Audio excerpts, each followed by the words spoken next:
भक्तों हरे कृष्णा। भक्तों आज हम सब श्रीमद् भगवद गीता यथारूप अध्याय 4 दिव्य ज्ञान का श्लोक नंबर 38 पढ़ेंगे। भक्तों उससे पहले हम सब भगवान की मंगलाचरण स्तुति करेंगे।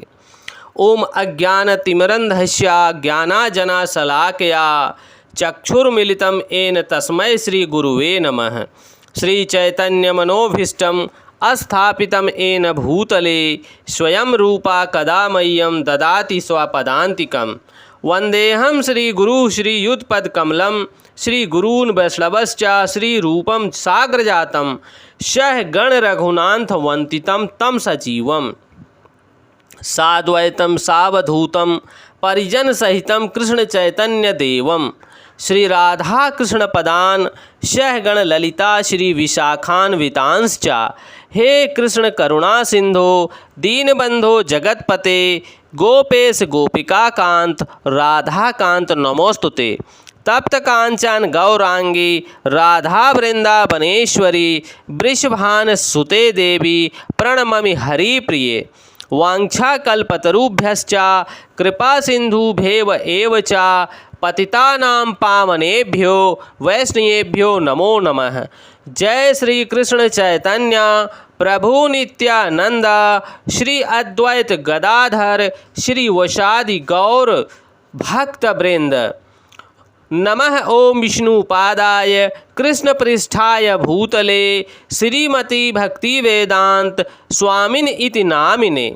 नमस्ते सरस्वती देवी गौरवाणी प्रचारिणे निर्विशेष शून्यवादी पाश्चात्य देश तारिणे।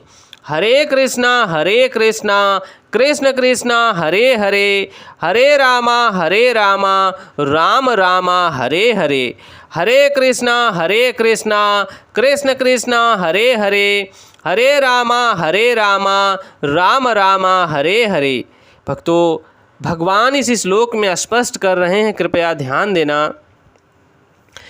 ना ही ज्ञानेन सदृशं पवित्रम इह विद्यते स्वयं योग संसिद्धः कलेन आत्मानि विदन्ति। भक्तों भगवान इस श्लोक में स्पष्ट कर रहे हैं, इस संसार में दिव्य ज्ञान के समान कुछ भी उद्दत तथा शुद्ध नहीं है। भक्तों भगवान बता रहे हैं कि इस भौतिक संसार में दिव्य ज्ञान के समान, दिव्य ज्ञान के बराबर और उससे ऊपर तथा शुद्ध कुछ भी नहीं है संसार में। ऐसा ज्ञान समस्त योग का परिपक्व फल है। भगवान बता रहे हैं भक्तों कि जो अष्टांग योग है, 8 प्रकार का योग है, उनसे भी बढ़कर यह दिव्य ज्ञान है जो उन योगों का परिपक्व फल है।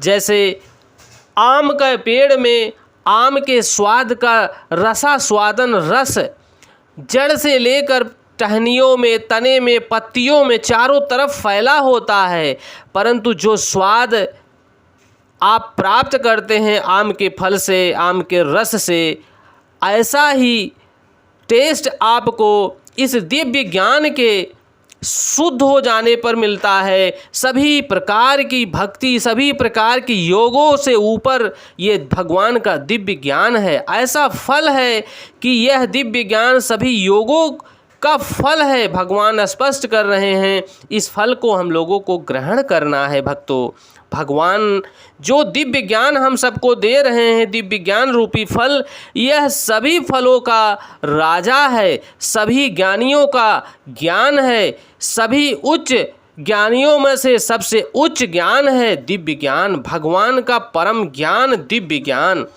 जो व्यक्ति भौतिक सिद्धि में हो जाता है वह अपने यथा समय अपने अंतर में इस ज्ञान का आस्वादन करता है। जो व्यक्ति मनुष्य भक्ति में सिद्धि को प्राप्त कर लेता है वह यथा समय अनेक समय निरंतर इस ज्ञान का रसास्वादन करता है और भगवान से निराधार निरंतर भगवान के हृदय में वास करता है।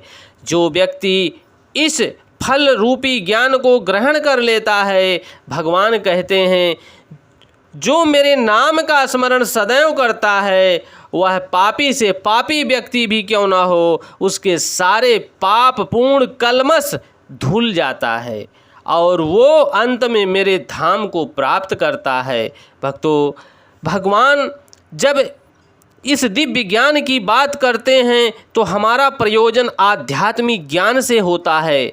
निसंदेह दिव्य ज्ञान के समान कुछ भी उद्दत तथा शुद्ध नहीं है। अज्ञान ही हमारे बंधन का कारण है। भक्तों, यहाँ भगवान स्पष्ट कर रहे हैं कि कोई भी भक्त हो, कोई भी व्यक्ति, मनुष्य जन हो, प्राणी हो, उसके अज्ञान का ही कारण है इस भाव बंधन में बंधे रहना, और ज्ञान हमारी मुक्ति का कारण है। इस धरातल पर भगवान बुद्ध जन्म लिए थे 6वीं ईसा पूर्व में, और जिन्होंने ज्ञान का, बुद्धि के ज्ञान का प्रचार प्रसार करके गए कि हे मानव, बुद्धि के ज्ञान के माध्यम से जीवन यापन करो और भगवान को प्राप्त करो, भगवान के धाम चले जाओ। क्योंकि बिना बुद्धि के ज्ञान के ये मनुष्य पशु के समान हैं। जैसा कि आज संसार में चारों तरफ आपको सुनाई पड़ता है। भक्तों, ज्ञान हमारी मुक्ति का ही कारण है। बिना ज्ञान के हम भगवान को प्राप्त नहीं कर सकते। यह ज्ञान भक्ति का परिपक्व फल है। जो अपने जीवन में इस ज्ञान को उतार लेता है, वह भगवान के दिव्य फल को प्राप्त कर लेता है। जब कोई दिव्य ज्ञान की अवस्था प्राप्त कर लेता है तो उसे अन्यंत्र शक्ति खोजने की आवश्यकता नहीं रह जाती। उसे किसी और शक्ति या शांति खोजने की आवश्यकता नहीं रह जाती। भक्तों, क्योंकि वह मन ही मन शांति का आनंद लेता है और आनंद लेता रहता है, भगवान के प्रेम का रसास्वादन प्राप्त करता रहता है। दूसरे शब्दों में, ज्ञान तथा शांति का पर्यासन कृष्ण भावना अमृत में होता है। भक्तों, निसंदेह जो व्यक्ति कृष्ण भावना अमृत में डूब जाता है, भगवान को प्राप्त कर लेता है।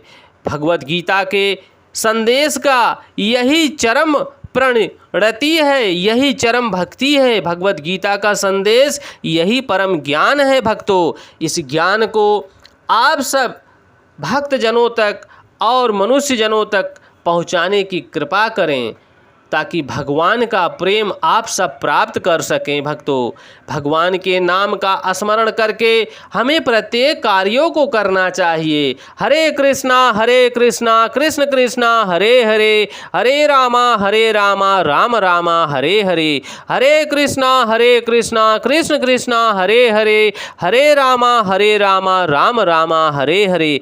भक्तों, उस कार्य से प्राप्त फल को भगवान को अर्पित करना चाहिए कि हे प्रभु, मैं आपका हूँ, आपका सनातन अंश हूँ। जो कुछ भी आज मुझे प्राप्त हो रहा है वह सब आपकी कृपा से प्राप्त हो रहा है, और प्रभु सब कुछ आपका है। आप स्वीकार करें प्रभु, आप स्वीकार करें। इस दास का भाव, इस दास की विनती स्वीकार करें प्रभु। इस दास के पास जो कुछ भी है वो आपका है प्रभु।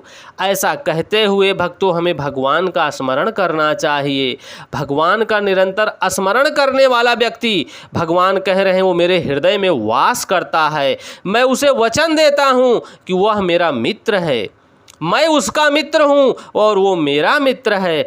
ऐसा ही भाव प्रत्येक भक्तों का होना चाहिए, प्रत्येक व्यक्ति का होना चाहिए। तभी हम इस भाव बंधन मुक्त जीवन से भगवान को प्राप्त कर सकते हैं। भक्तों, नहीं तो इस धरा पर पुनरपि जनरपि पुनरपि मरणम, बार बार आपको जन्म लेना पड़ेगा, बार बार मृत्यु को प्राप्त करना पड़ेगा। जैसा आपका कर्म होगा, जैसा भाव होगा, वैसा आपको शरीर प्राप्त होगा। भक्तों, इन्हीं बातों के साथ मैं यही संदेश देना चाहूँगा कि यह भगवान का परम ज्ञान, दिव्य ज्ञान और लोगों तक पहुँचाने की कृपा करें, सब्सक्राइब करें। जय श्री कृष्णा।